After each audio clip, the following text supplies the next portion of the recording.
Hi,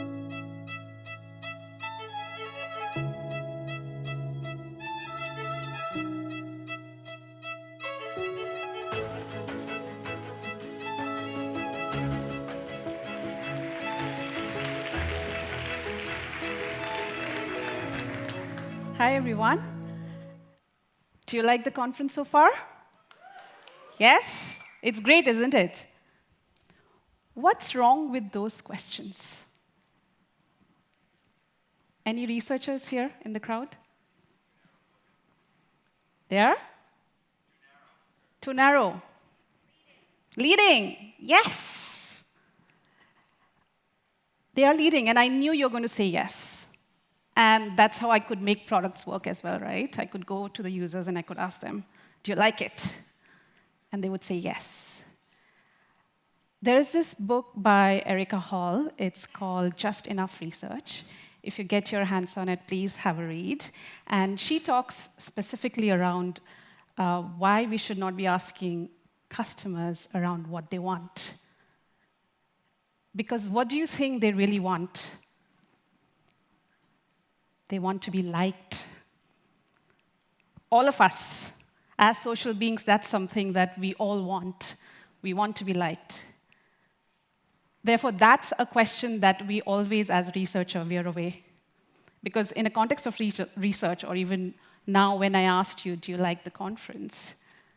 It's unlikely you're going to say no, because you might offend some of the speakers, or you might offend the organizers.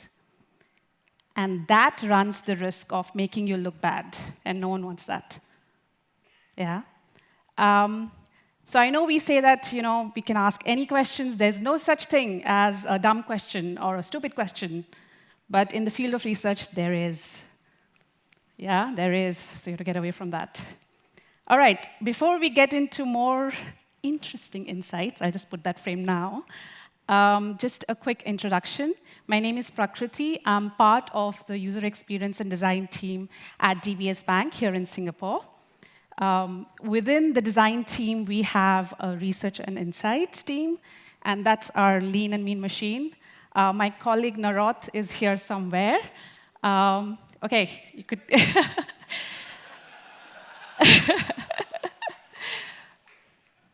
When this is a description that one of our UX writers wrote a couple of months back, and I couldn't agree more, because that's something that the team is cultivating. So it doesn't matter if we are in a room where it's our boss or Piyush Gupta, who is the CEO of DBS Bank, or we stay very true to the insights, and we're fearless in that sense. So when I was brought into DBS 3 years back, my manager then, when he asked me to come and interview, I said, no way, I'm not working for a bank. I don't want to do that. I know it's hierarchical, things move really slow, so there's no way. But then he just asked me to come and just have a chat, and I saw the team, and I saw an opportunity there. We were building this great digital team, and they wanted me to start the research and insights arm. So I was like, yes, let's do this.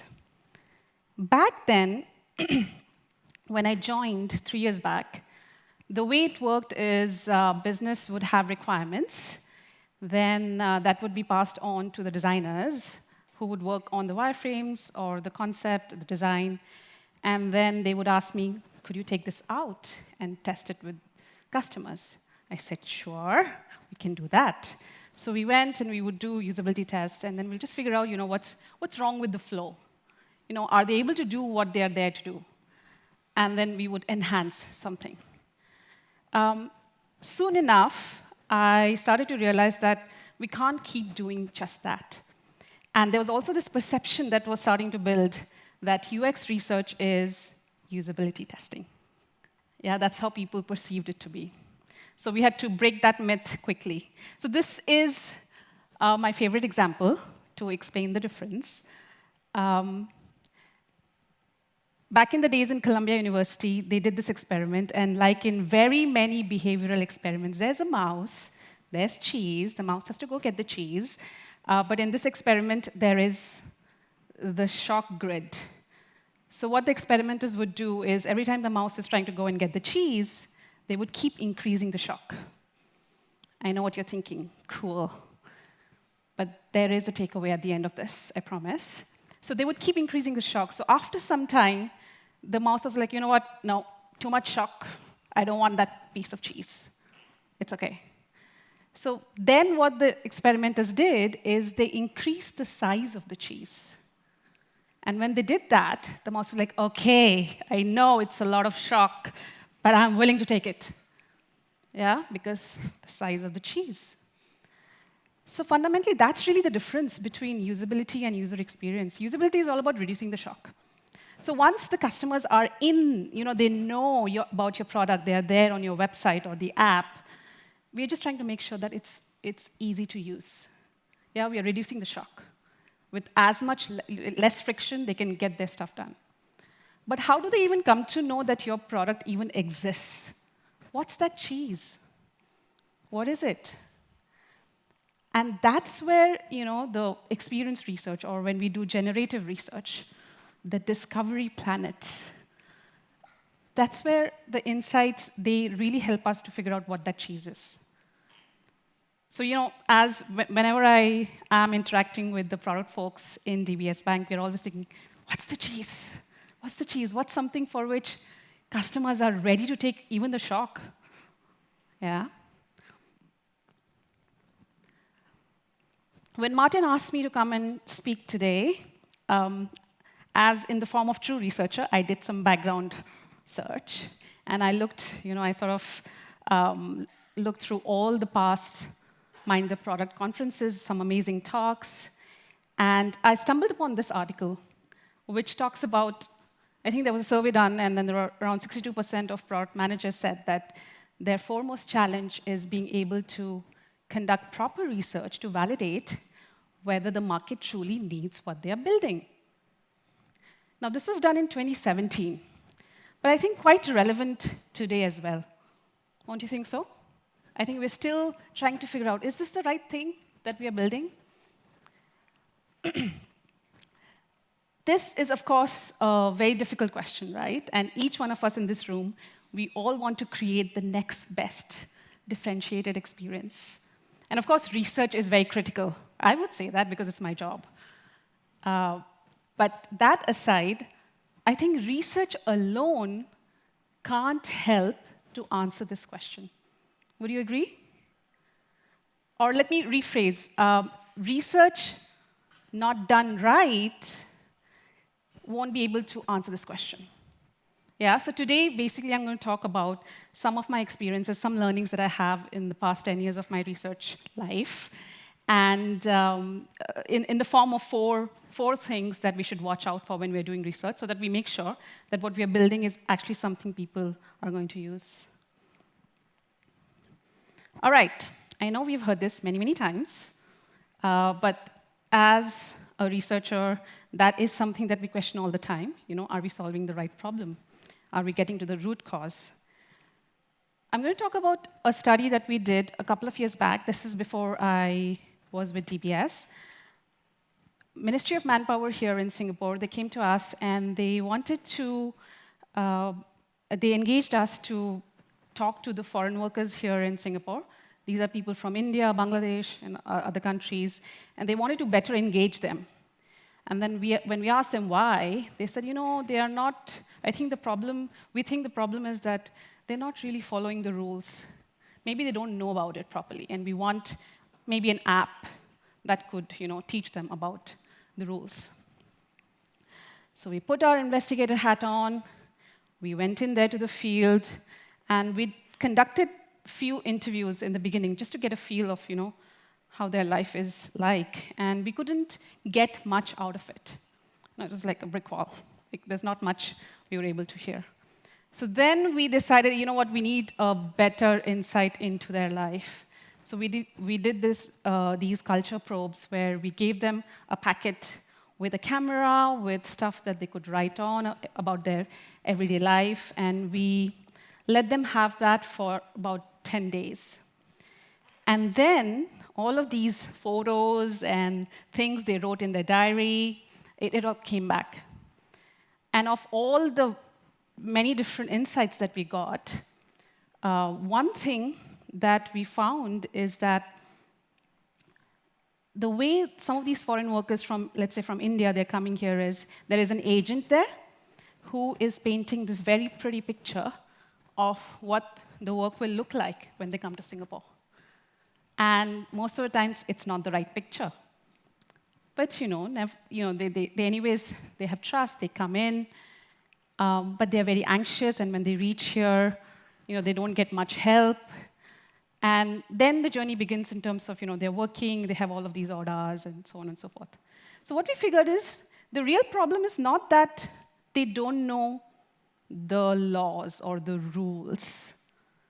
But the real problem is they have a sense of not belonging here, or that they are anxious when they're about to leave home. They get ill advice from people who are supposed to be from their community. So we went back to Ministry of Manpower and we told them that, you know what, I think this is rather a problem that you would like to solve, because the first Ministry of Manpower sends them like an in-principle approval, which is like a letter, and that's the first communication. And there's so much opportunity there to then, for MOM, to change that perception and become their first friend, maybe, when they come to Singapore. So that's when we tried to change the angle and show them what's the right problem to be solved. And it did work out, and MOM did take our advice on it, and then we worked on a product specific to solving that problem. So I remember Martin in the beginning showed this video of the little kittens. Put them together, show them the path. So in DBS, the way we do that is through this. At the beginning of any project, we get all the stakeholders in a room, which is usually product, marketing, technology. We get together, and we try to answer these 5 questions. So, in the beginning, in the survey, it said 62% of product managers, they struggle, right? But in DBS, that number is quite lower, because I think the folks think they've figured it out. But what's interesting is when we get them in this room and we ask them something very simple as, what is the value proposition? What is that need that we're trying to solve? And when they have to write it down, then it becomes difficult, right? Like, it'll be faster money transfer. But is that really a value add to the already, 2 seconds that it takes to transfer? Now it'll be 1 second. So I think when we get into the room and then they leave a little not so sure, but they don't hate us.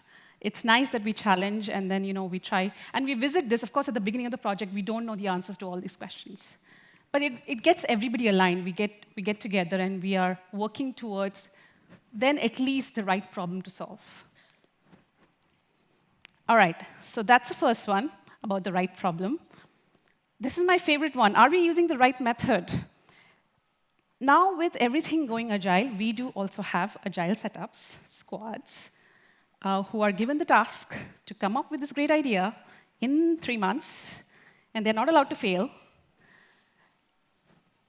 So in that setup, then it's, things have to move fast. And recently, I'm seeing some of this, and then that's why I felt like I should talk about this. There is such a thing called as preference testing. And we're talking about qualitative, meaning a small sample, like you go to 5 customers, show them feature A and feature B, which one would you prefer?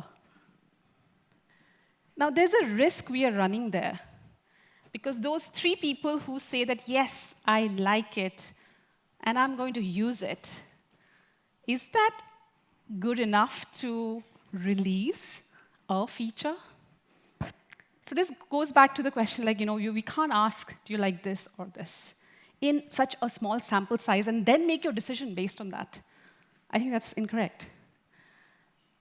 Because what happens is when you do that, you talk to 5 people, there are 2 people or 3 people say that, yeah, you know what, this is great, I'm going to use it. And then the next thing you know is this, right? I said I was going to use it, but you know what, I don't like it. There's also the other way around. So I'm going to give you an example from DBS as well. A couple of years back, when we launched our new mobile banking app, we had this feature called as peak balance. And this was an idea that was our design director at that time, he had this idea. We looked at the data, and what the data showed us is a lot of customers are actually logging in to the mobile banking app, and then they stay in the very first page, and then they log out. So we were thinking, why? Why is this volume of customers coming in and going out? And what's on that logged in page? It's their balance. So then we were thinking, oh, that's interesting. Like, they have to log in because they just want to see their balance. So therefore, this idea that, OK, what if we allowed them to do that? They could control it, meaning they could set it up. But it's outside before you log in. And there's a little interaction so that it feels safe, and it's like no one can see your balance. So there was this idea. And then, of course, there was a usability test done at that time. And I guess at that time, the question that was asked to customers is, would you use this? Do you find it useful?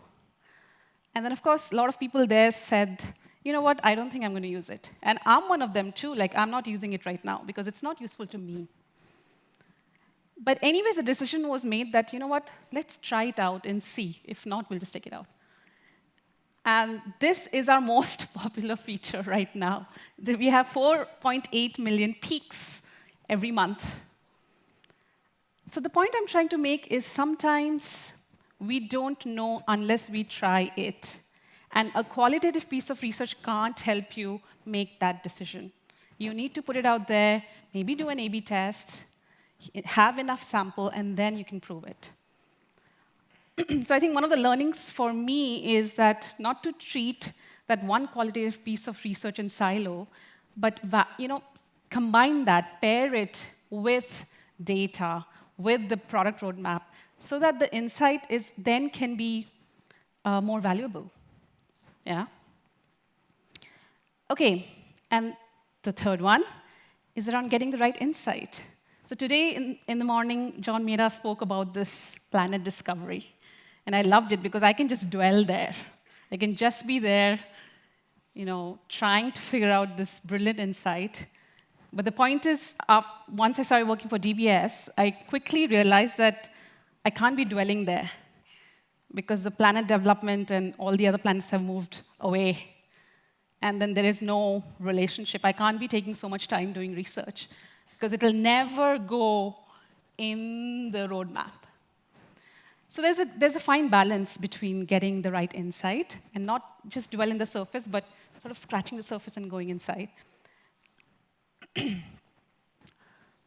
Something that our team, we consciously always practice is this idea of, are you telling me a finding, or are you telling me an insight?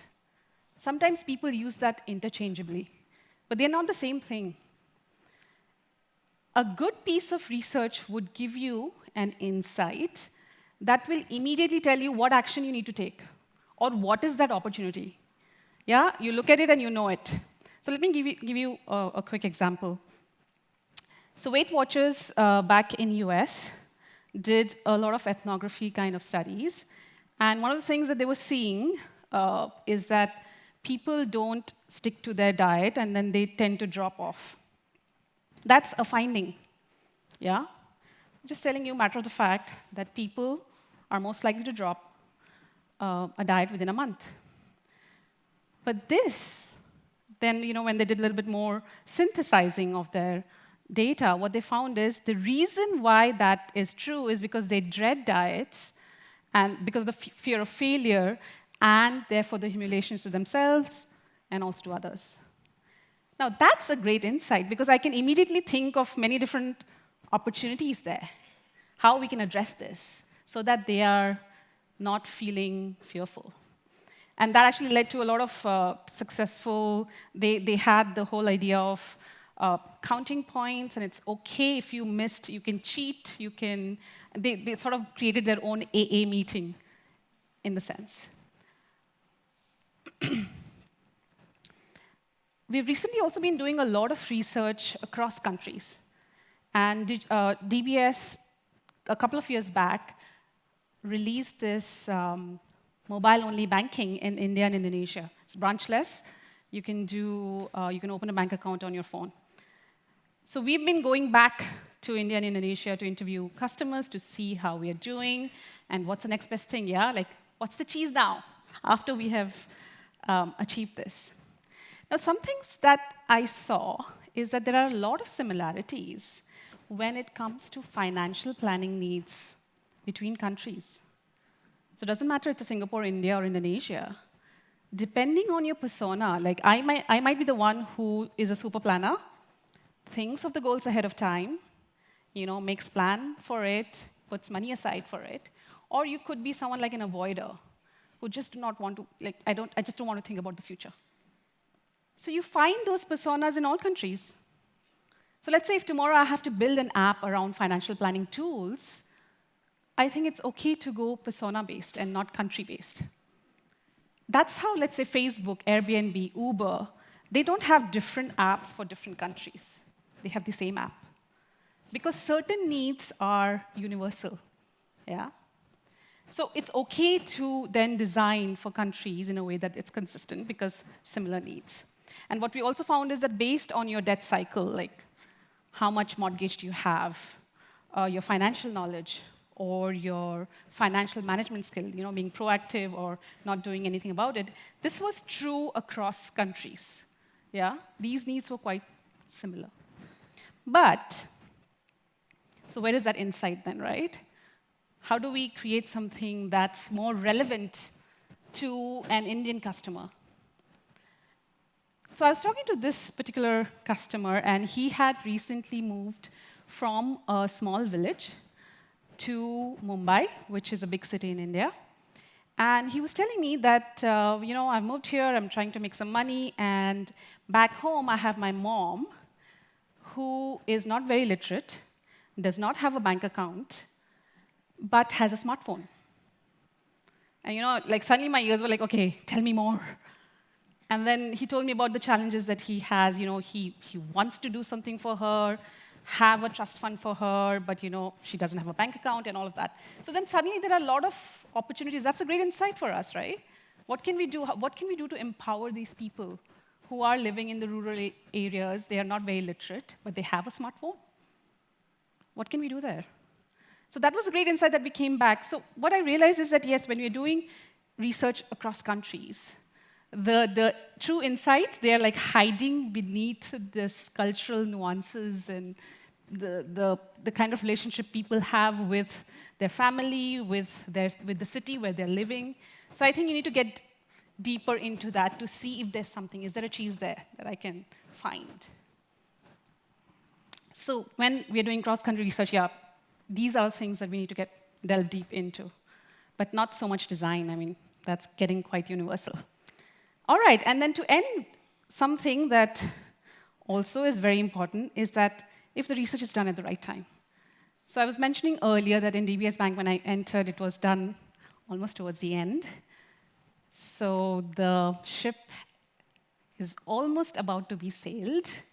So there's not much we can do at that time. But then how do you, of course, we follow the double diamond process. And this is what we educate, we tell everybody in the organization, let's follow this, spend enough time for discovery. It all sounds good. But in reality, it's not such a perfect double diamond. Yeah, because there are pressures, there are things need to move, you need to ship things out. So then one thing that my team, we are all consciously doing is that we are not getting the time that we need to dwell in our discovery planet. So something that we're trying to do is we're creating this sort of a study vault, a core experience library of sort, where for core experiences, like let's say for bank, it's invest, let's say, right? Like we want to figure out what's people's mindset around investing, how they do it, or what are some of the fears, concerns, so on and so forth. So what we do is we collect insights through many different studies that we're running, and then we put it in this one place, a library, and we wait, because we know, and then we also make ourselves familiar with the product roadmap, because if you stay away, just in your discovery planet, it's not going to happen. So, we try to figure that out, and then we wait, because we know that, let's say, in June, it's going to be a budgeting cycle for stuff, for the money that product people will finally have to then make some enhancements. So we wait for that, and then we pitch it to, the group. Hey, guys, why don't we look at, this is what we have so far. And then, let's get time. Let's do proper research. Let's build this thing together. And then there are already some insights that we can act upon. So let's please get some money for this. So I think we successfully did that for 1 or 2 projects, where last year in June, we spoke to the product teams. We tried to get money. We pitched the ideas to the big bosses. And now we are building it. So it's still quite slow. But at least we put our foot in that ship. So yeah, that sort of brings me to the end of our talk, just right, 0 minutes.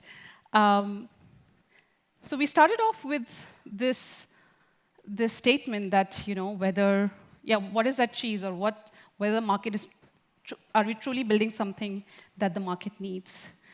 As I said, it's a difficult question. Research alone can't answer that.